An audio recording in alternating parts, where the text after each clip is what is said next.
ازما سلام برتن صد پارہ حسین برہم رہان کشتہ و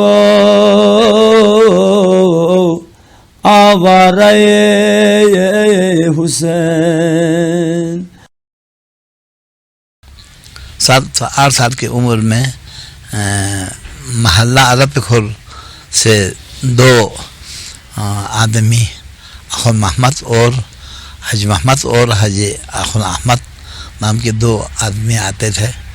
یہ 2 ملگری کرتے تھے اور احمد مرثیہ پڑھتا تھا اور حج محمد نوحہ پڑھتا تھا۔ تو یہ چیزیں دیکھ کر مجھے بچپن سے ہی مجالس کا شوق پیدا ہو گیا۔ 57-58 سے مجھے خود بھی مرثیہ پڑھنے کا شوق پیدا ہو گیا۔ 69-70 میں امام باڑے میں مرثیہ پڑھنے باری باری۔ اسد اور محرم میں سال میں 2 دفعہ مجالس منعقد ہوتا ہے۔ اسد جو ہے وہ 22-23 جولائی سے عام طور پر مجلس شروع کرتے ہیں۔ نہم کو تابوت شبیہ برآمد ہوتا ہے۔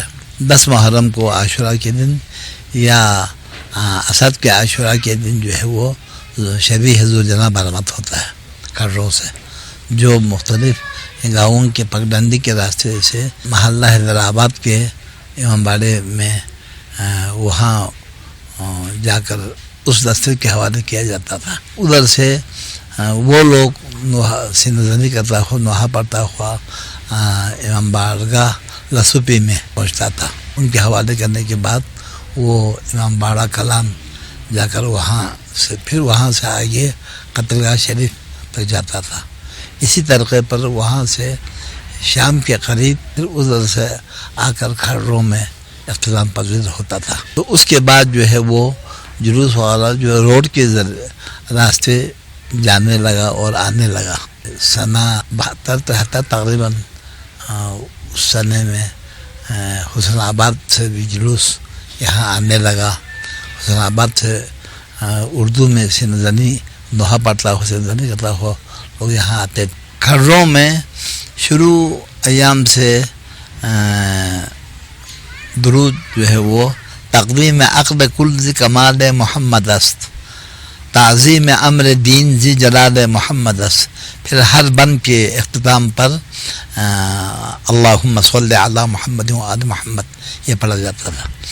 دوسرا درود کا ایک طریقہ ہے ازما سلام برتن صد پارہ حسین برہمراہان کشتہ و آوارہ حسین بل خفتگان ماریہ و رفتگان شام بل خفتگان ماریہ و رفتگان شام آن اختران ثابت و سیارہ حسین بل آن دو دست دادا برا ہے وفائے توست عباس تشنکا میں جگر پارہ حسین این خدمت است وصال بر ایشان قبول باد صلوات بر رسول بر آل رسول باد۔ یہ پڑھنے کے بعد جو ہے وہ بعد میں درود پڑھا جاتا ہے اللہم صلی علی محمد و آل محمد۔ یہ پڑھنے کے بعد جو ہے وہ مرثیہ پڑھنے والا مرثیہ پڑھتا ہے، ایک مرثیہ پڑھتا ہے۔ پھر اس کے بعد وہاں پر مختلف لوگوں کو مقرر کیا جاتا، پہلے مقرر کر کے رکھتے ہیں تو وہ دوسرا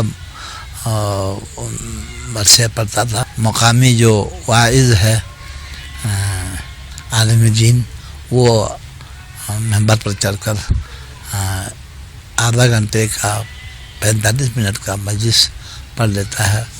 مجلس پڑھنے کے بعد جو ہے وہ 9 محرم کو اور 9 اسد کو تابوت شریف کا شبیہ نکالا جاتا ہے، جس کو امام باڑے کے ارد گرد گھما پھرا کر پھر واپس لاتے ہیں۔ عاشورہ کے دن شبیہ ذوالجناح برآمد کیا جاتا ہے، محلہ گنگوپی کی طرف لے جاتے ہیں، پھر ادھر سے لسوپی، پھر ادھر سے امام باڑہ کلام پھر ادھر قدرگاہ شریف لے جا کر پھر وہاں سے واپس آتے ہیں. امام باڑے میں پہنچ کر مسجد سے شام غریبان سے پہلے نماز پڑھی جاتی ہے. اس کے بعد جو ہے وہ مسجد سے شام غریبان منعقد کیا جاتا ہے. یہ بستی رسم و رواج کے تحت بستی میں نوحہ پڑھا جاتا ہے. پڑھنے کے بعد جو ہے وہ پہلے ایک ہاتھ سے پیٹا جاتا ہے, پھر اس کے بعد دونوں ہاتھوں سے نوحہ پڑھنے کا سلسلہ ہے. تو اس کے بعد جو ہے یہاں سے محلہ رسوپی میں تو وہاں پر تھوڑا بہت یعنی کھاڑروں کی نسبت الگ ہے, کیونکہ وہ پیشخوانی کر کے پھر اس کے بعد وہ سینہ زنی شروع کر دیتے ہیں. تو پھر باقی ایک دو گاؤں میں تو صرف بلتی میں ہی پڑھتے ہیں. تو 1956 سے اس گاؤں میں شیخ جواد ناصر اسلام کے بیٹے تھے ہادی اور رضا. یہ دونوں میں نے جو بچپن سے دیکھا ہے, یہ لوگ مجالس پڑھاتے تھے. تو یہ پیشخوانی شروع کرتے تھے. پہلے بلتی میں مرثیہ پڑھنے کے بعد جو ہے وہ محتشم کے اشعار کو سناتے تھے فارسی میں. تو وہ فارسی میں روزہ خوانی وہ کرتے تھے, بڑے پرتاثر ہوتے تھے. ہادی ایران سے آئے تھے. رضا کی پیدائش یہاں کی تھی, اس لیے وہ فارسی کے اشعار پڑھتے تھے, لیکن انداز بیان جو ہے وہ فارسی بلتی کے جیسا تھا. وہ مجالس پڑھاتے تھے. پہلے تو یہ تھا کہ کوئی بھی وہ ذاکر جو ہے کھڑا ہوتا اور وہ فارسی میں یا عربی میں جب پڑھتا تھا تو وہ اس مطلب رونے دھونے کا بہت بڑا اچھا سلسلہ تھا. پرانے زمانے میں لوگ کہتے ہیں کہ بخاری کے بجائے بڑے سے برتن میں آگ ڈال کر نوحہ پڑھنے والا نوحہ پڑھ رہا ہے, سینہ کرنے والے سینہ کر رہے ہیں. اور جو اتنے عقیدت کے ساتھ وہ سینہ کرتا تھا, کسی آدمی کا پاؤں جو ہے وہ ایک آگ والے برتن میں, جس طرح ابھی کراچی میں آگ کا ماتم جو کہتے ہیں, اس طریقے پر اس کا پاؤں برتن کے آگ میں پڑ گیا ہے, لیکن اس کو پتہ نہیں ہے, وہ بس مسلسل سینہ کرتا تھا. اور زنجیر زنی بھی کرتے تھے, سر پر زنجیر مارتے تھے. تو پھر وہ مخصوص لباس پہنتے تھے, کالے لباس محرم میں لازمی طور پہنتے تھے.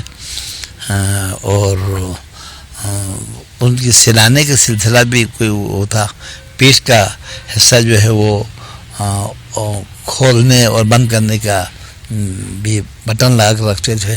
اور سینہ زنی کا یہ زنجیر زنی کرنے والے اس کو پیٹھ کا حصہ کھلا چھوڑ دیتے تھے اور اسی پر زنجیر زنی بھی کرتے تھے. خون میں لت پت ہو جاتا تھا لوگ, اور چہرہ پیٹتے تھے. مطلب یعنی مجلس کے دوران جو ہے وہ اس کو محسوس نہیں ہوتا تھا کہ میں کیا کر رہا ہوں. اتنا وہ ماتم حسین میں جس طرح کہا نا ایک شاعر نے, این حسین کیست کی عالم ہما دیوانہ اوس کہا, این چشم ایس کی جہاں ہما پروانہ اوس کہا. تو اس طریقے پر واقعی پروانہ بن کر جل کر ختم ہونے کی نوبت آ جاتی تھی. ابھی جو ہے وہ زنجیر زنی حسینی چوک پر کرتے ہیں. میں نے جو اپنے آنکھوں سے دیکھا, طالب اخن طالب نامی ایک میرا ایک شاگرد تھا, حسین آباد سے جلوس آیا اور حمیدگڑھ چوک پر اس نے سینہ زنی کی اور زنجیر زنی کی. زنجیر زنی میں اس کو کوئی وہ چوٹ آ گیا اور وہ اس کی ڈیتھ ہو گئی. تو پھر مرحوم شیخ احمد صاحب نے یہ اعلان کر دیا کہ ظہر کی نماز سے پہلے زنجیر زنی نہ کریں, کیونکہ وہ نماز قضا ہونے کا خطرہ ہوتا ہے.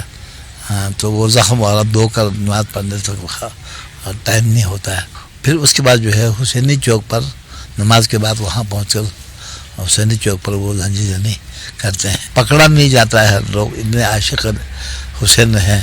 ہم صاحب کا فتویٰ جو ہے وہ اس نے بتلا دیا ہے کہ کسی شاعر نے کہا رونا غم شبیر میں مومن کو روا ہے, زنجیر زنی سینہ زنی اس کے سوا ہے.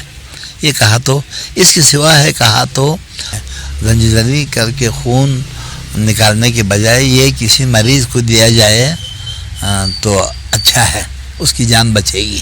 خون کا عطیہ لینے کے لیے مراکز کھولے جاتے ہیں. علماء بھی کہتے ہیں کہ زنجیر زنی سے بھی زیادہ کسی کی جان بچانے کے لیے کوشش کرنا یہ اچھی بات ہے. لوگ سینہ زنی کو ایک عقیدے سے ہٹا کر اور انداز میں پیش کرتے ہیں. اسلام کے جو دشمن ہے, شیعیت کے جو دشمن ہے, تو وہ بتاتے ہیں کہ بس یہ خود اپنا منہ پیٹتا ہے, اپنا خون بہاتا ہے, وہ اس کو شدت پسندی میں تبدیل کر لیتے ہیں. حالانکہ یہ تو نہیں ہے. سینہ زنی کرتے ہیں لوگ, زنجیر زنی کرتے ہیں, تو اس کا مقصد جو ہے وہ اس عقیدہ تو اور چیز ہے. لوگ تو کہتے ہیں کہ یہ غلط ہے, لیکن سینہ زنی اور یہ نوحہ خوانی وغیرہ اس میں دین کی تبلیغ ہوتی ہے.